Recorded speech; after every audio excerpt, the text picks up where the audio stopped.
Olá, crianças do sétimo ano, tudo bem com vocês? Eu sou o professor Evaldo e hoje eu vou gravar uma aula para vocês sobre o nosso planeta Terra. Vocês sabem que a gente já falou sobre ele nas nossas aulas lá na escola, João Carlos, né? Mas como a gente está de quarentena, então eu vou gravar esse vídeo para vocês, tá bom? Então vamos lá. A gente sabe de algumas coisas interessantes sobre o nosso planeta, que ele surgiu há 5 bilhões de anos e ele era parecido como uma bola de fogo, né? Porque toda a rocha ela estava derretida. E aí a gente já viu nos vídeos lá na sala de aula que essa bola de magma, né, de rocha derretida, ela foi esfriando, na superfície, apesar do núcleo ainda ficar bem quente, de ter formado um manto bem quente, mas formou a crosta, que é onde estão os continentes, onde está o fundo do mar, né, que forma essa casquinha em volta, né, da Terra. Então assim a Terra ficou parecida com o que ela é hoje, né, que é esse planeta redondo com água na superfície, né, e com essa crosta sólida que a gente vive em cima. Então vocês viram que tem as camadas, né? O núcleo, que tem duas partes, o núcleo interno e o núcleo externo, o manto e a crosta da Terra, né? E aí essas camadas a gente sabe que são formadas todas de rocha, né? E que a gente vive sobre a nossa crosta, né? Que é sólida. E aí assim a gente fez até uma experiência na sala que foi montar aquele material com uma massinha de modelar para que a gente conseguisse entender um pouquinho essas estruturas. Então a crosta, ela é a parte menos densa, né, do continente. Então se a gente observar aqui, né, a gente tem aqui, ó, o núcleo, o manto e a crosta, essa camada bem fininha, né? Então ela forma o solo onde a gente está e ela forma as rochas que estão embaixo, lá no interior também aqui da crosta, né? Então tem uma parte bem fininha, né, que forma o fundo do oceano, que vocês podem ver aqui de marrom mais escuro, e aí tem essa parte mais espessa que é os continentes, aonde a gente está, né? Então tudo isso aqui a gente chama de crosta, né? Ou de litosfera, e ela é formada de rochas, né? De minerais, que são as substâncias sólidas que formam a estrutura do nosso planeta. Depois a gente tem o manto, né? O manto ele constitui 83%, né? Do volume do nosso planeta e cerca de 60% da massa. Então é a maior camada, né, que a gente tem. E do que ele é formado? Ele é formado basicamente de magma. O magma que é rocha quase derretida, né, no estado meio pastoso, mas extremamente quente. Né? A temperatura pode chegar até 3.500 graus. Tá? E aí, por último, o núcleo. O núcleo que é o centro aqui, né, do nosso planeta, que é formado, a parte interna é sólida e pode passar de 4.000 graus e a parte externa é líquida, né? Então, como vocês podem ver, o nosso planeta por dentro ele é bem quente mesmo, porque quando a Terra se formou até hoje, ele ainda não resfriou, tá? Bom, se a Terra fosse um ovo, né, aqui tem uma coisa interessante, a gente compararia a crosta da Terra com uma casquinha do ovo. A gente compararia o manto como a clara e a gente compararia o núcleo como a gema. Agora, a gente mora nos continentes aqui da crosta, né? E como eles surgiram? Os continentes que nós vivemos hoje, do jeito que eles são, eles começaram a surgir há mais ou menos 220 milhões de anos atrás. E eles são resultado da separação de um grande continente que existia chamado Pangeia, né? Então quer dizer que há 200 milhões de anos atrás a gente tinha um supercontinente chamado Pangeia e esses continentes foram se separando. E por que eles foram se separando, gente? Porque a nossa crosta, a crosta da Terra, ela não é como a casca de um ovo que é inteirinha, né? O ovo perfeitinho. Ela é uma casca toda quebrada e os pedacinhos eles vão mudando de lugar, né? Aí nos espaços onde vai abrindo espaço nesses pedacinhos da crosta, vai derramando o magma lá do manto e vai fechando as rachaduras. né? E a parte onde as placas da crosta estão se apertando, um pedaço vai descendo por baixo da outra e vai derretendo e virando manto de novo, né? Então, a nossa crosta terrestre ela não é inteira, ela é toda cheia de rachaduras. Então, há 200 milhões de anos atrás, a gente tinha um único continente chamado Pangeia. A palavra Pangeia significa toda a Terra, porque todos os continentes estavam juntos, né? E aí, ao passar dos milhões e milhões de anos, esses continentes eles foram se afastando, como vocês podem ver aqui nessa imagem. Então, os dois primeiros continentes que se separaram era um continente que era formado pela América do Norte e pela Ásia, que chama-se Laurásia. E aí um outro continente maior, formado pela Índia, Oceania, Antártida e América do Sul, e aqui a gente chama de Gondwana, como vocês podem ver aqui nessa imagem, tá? Bom, então o que aconteceu? A Pangeia, que era um supercontinente, se dividiu em dois: a Laurásia, América do Norte, Ásia e Europa, e a Gondwana no Hemisfério Sul, África, América do Sul, Antártica, Austrália e um pedaço lá da Ásia, que é a Índia, né? Então a gente tinha dois supercontinentes, tá? Bom, como a gente já estudou, o manto por dentro ele é meio viscoso, meio líquido, e ele está sempre fervendo por causa do calor do núcleo. Então ele está se movimentando. Conforme o manto se movimenta, ele consegue movimentar os continentes. Então uma coisa interessante que a gente sabe sobre isso é que os continentes eles estão se movendo. Quer dizer que a Terra, onde a gente está aqui, ó, onde está a nossa casa, onde está nossa escola, onde a gente está em cima, está se mexendo bem devagarzinho sobre o manto da Terra.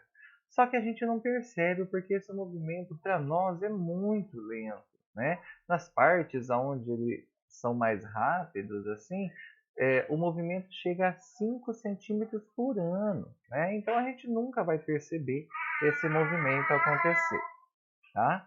Então olha só, é mais ou menos assim que estão os continentes hoje. Então, esse é um mapa do mundo mostrando os continentes. A gente tem aqui a América do Sul, a gente tem a África, a gente tem a América do Norte, né? A gente tem aqui a Ásia, a gente tem aqui a Europa, a Austrália, né? Então, a movimentação dos continentes levou ao surgimento dos continentes que a gente tem hoje desse jeito aqui que eles são, né? Mas nem sempre foi assim, né?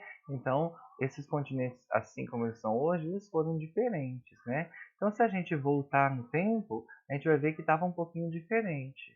Olha só, na verdade, esse aqui é uma projeção de como vão ser os continentes daqui 50 milhões de anos, ó. Então, olha, daqui 50 milhões de anos, a África vai ter apertado aqui toda a Europa, olha, e vai ter emendado com a Ásia, né?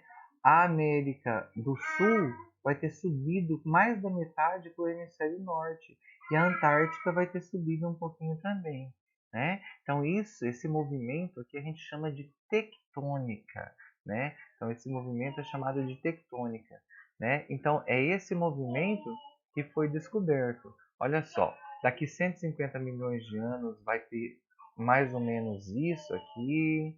Aí, daqui 250 milhões de anos, esses continentes vão poder se juntar novamente. Não se preocupe que a gente nem vai existir mais quando isso acontecer, né? Então vamos entender o que são essas placas tectônicas? Observe aqui. Nesse mapa aqui a gente tem as placas tectônicas como elas são hoje. Então essas linhas amarelinhas que a gente vê aqui, ó, no mapa é as rachaduras na crosta da Terra. Então se você observar, o Brasil está aqui, ó, bem no meio dessa placa aqui, ó, que passa pela América do Sul, né, e no meio do Oceano Atlântico, né? Então essa placa tectônica se chama placa sul-americana.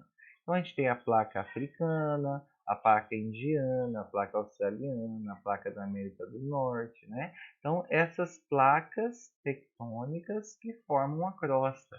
Nesse desenho que vocês podem ver aqui do lado, a gente tem aqui ó, o encontro de duas placas e embaixo o manto. Então, o que acontece? Quando o manto está se movimentando, ele pode abrir um espaço nas placas ou empurrar uma placa para debaixo da outra, né? E aí esse movimento pode causar terremoto, pode causar vulcões, né? Então, é assim que acontece o movimento das placas tectônicas, tá? Como que as placas tectônicas podem se mover? Então, elas podem se mover com movimento convergente, divergente ou transformante, né?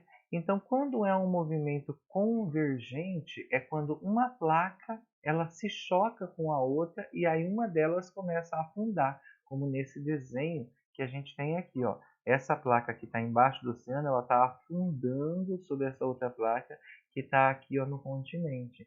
Então, esses limites aqui, nesses locais, tem bastante terremoto e tem vulcões. Um exemplo de um lugar assim é a Cordilheira dos Andes. A Cordilheira dos Andes, que fica aqui na América do Sul, é desse jeito. Lá no Japão também é desse jeito, por isso que lá tem bastante terremoto, né? Aí a gente tem os limites divergentes, que são quando as placas elas estão se afastando, né? Então, quando as placas estão se afastando, a gente tem uma abertura da rachadura e aí começa a derramar a lava, né? E fechar de novo essa rachadura, que é o que acontece no fundo do Oceano Atlântico, por exemplo. E quando uma placa esfrega na outra, assim, ó, lateralmente, a gente chama isso de transformante, tá? Bom, o que acontece nos locais onde tem esses deslocamentos dessas placas tectônicas? Então, pode acontecer basicamente dois fenômenos da natureza. O primeiro se chama vulcanismo, que são a formação dos vulcões, e o segundo se chama terremoto, né, que é quando a Terra treme. Tá? Então, vamos falar um pouquinho desses fenômenos, né? Então, vamos falar primeiro do vulcanismo, tá? Essa imagem aqui bonitinha, o rapazinho aqui está assando a linguicinha no vulcão, mas na verdade isso não pode acontecer de verdade, tá? Então, o vulcanismo pode acontecer de diversas formas. Por exemplo, quando duas placas estão se esfregando uma na outra, assim, ó, a gente chama esse limite de placas tectônicas de limite convergente, uma placa está esfregando e mergulhando na outra. Então gera muito calor e aí esse calor ele rompe a crosta e joga a lava, né, o magma, na superfície.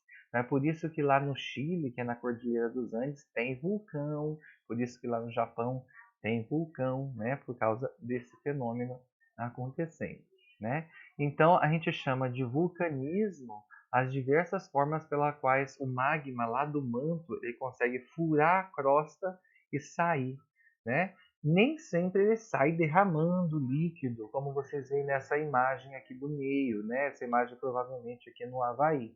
Às vezes ele pode liberar só fumaça, né, no estado gasoso, e às vezes, conforme essas rochas vão saindo, elas vão endurecendo e aí a pressão faz expulsar coisas sólidas, como cinzas e pedras, né? Então esses são os vulcões mais perigosos. Vulcões que derramam lava, como esse aqui no Havaí, por exemplo, eles não são tão perigosos assim para as populações que vivem perto, porque é possível fugir, né? Agora, aqueles que explodem e lançam cinza, esses são muito mais perigosos, porque como a cinza vem pelo ar, não dá para saber o caminho, né, que ela está vindo. Essa foto aqui é uma foto de vulcões lá do Havaí, ó. Está destruindo o local ali, né, com a rocha derretida. Mas é possível você fugir, né, desse tipo de vulcão, por isso eles são os menos perigosos. A temperatura da lava nesses vulcões pode ser de 700 até 1200 graus. Agora, só para você ter uma ideia, né? O forno lá da sua casa, que é muito quente, que assa pão, que assa bolo, ele chega a 200 graus. Então a temperatura aqui é muito alta mesmo, tá? Então como que se forma um vulcão? O vulcão se forma quando o magma lá do interior entra na crosta e forma uma câmara, um espaço cheio de rocha derretida. E essa rocha derretida ela vai fazendo pressão, pressão, pressão até que ele explode. Conforme ele vai derramando, ele forma esse cone aqui, né? Esse formato de montanha do vulcão. Então a gente tem a câmara magmática, a gente tem o cone do vulcão, o magma que pode derramar, Aí a gente tem aqui a chaminé, a parte mais alta do vulcão, e algumas saídas laterais que podem acontecer nos vulcões. Tá?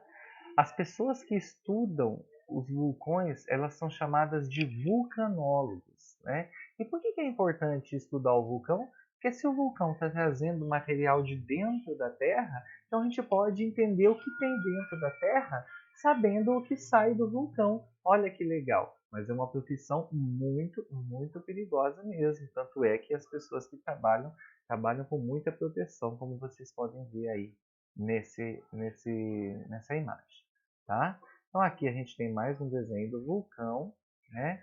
Bom, a gente tem algumas coisas que não são vulcões, mas que têm a ver com vulcanismo. Entre elas as fumarolas, os geysers e as nascentes termais. Talvez vocês já ouviram falar. O que é uma fumarola? Fumarolas são aqueles gases que ficam saindo pelo vulcão. O vulcão não está em erupção, mas ele fica eliminando gases, né? Expulsando esses gases que estão lá no seu interior. Então, por exemplo, isso aqui é um vulcão que não está em erupção, mas ele está emitindo gases porque tem muito calor. Isso a gente chama de fumarola, né? Aqui a gente tem uma fotografia feita do satélite de um vulcão chamado Etna, né? Então esse vulcão chamado Etna, ele fica perto da cidade de Catânia, lá na Itália, né?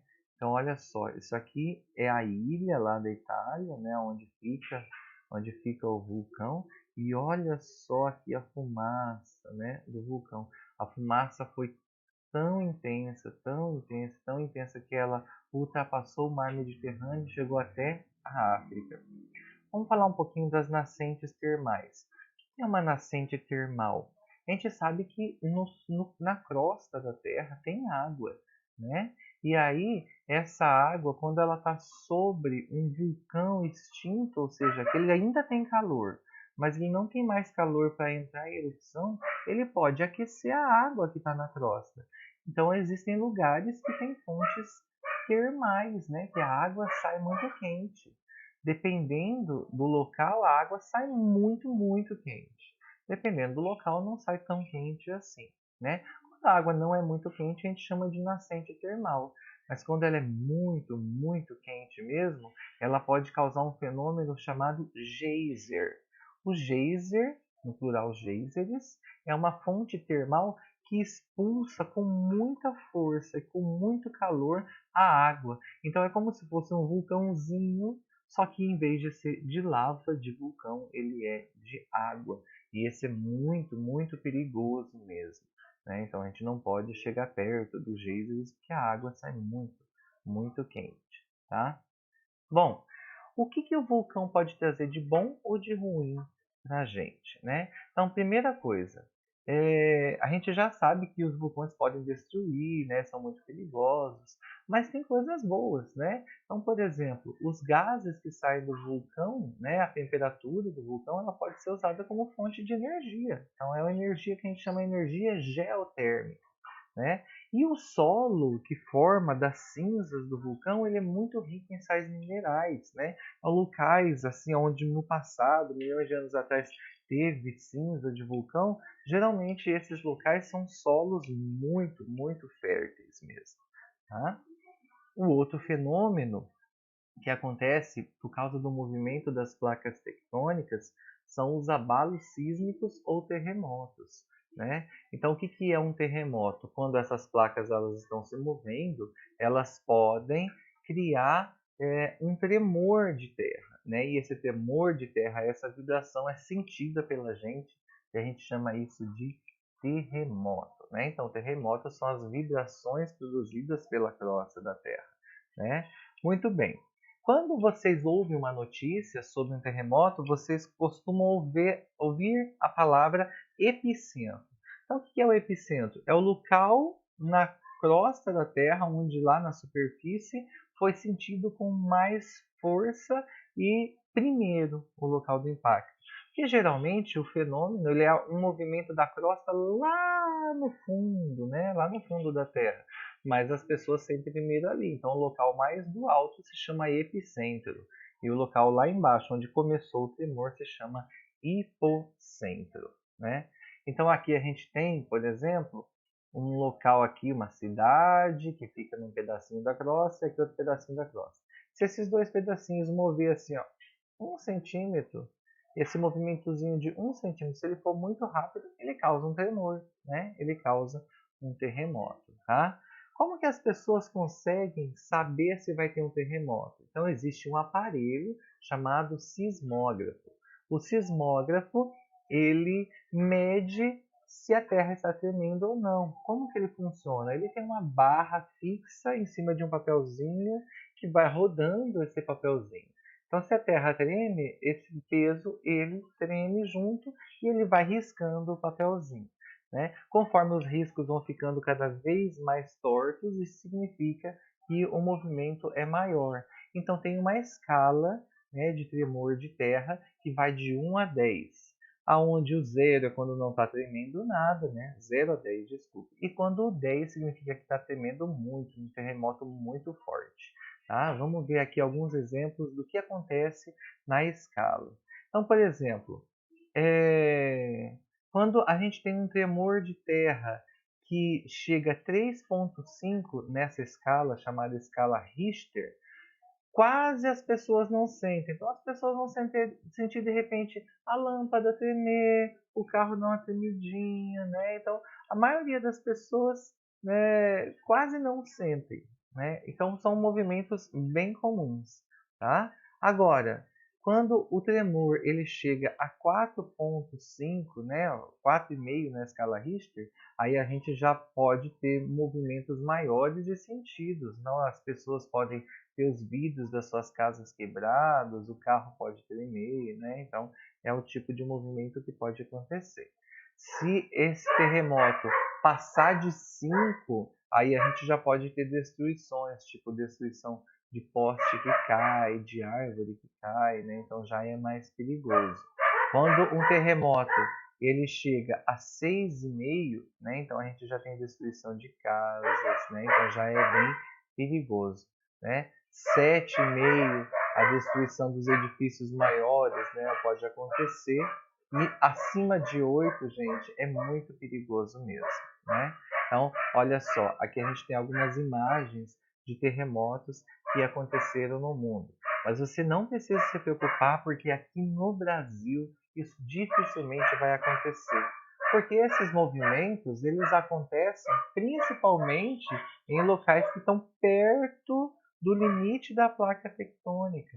E a gente, graças a Deus, está num local bem no meio da placa tectônica e não no limite, tá? Agora eu vou deixar umas atividades para vocês fazerem aí também, além de assistir a minha aula. Um beijo, tchau, tchau.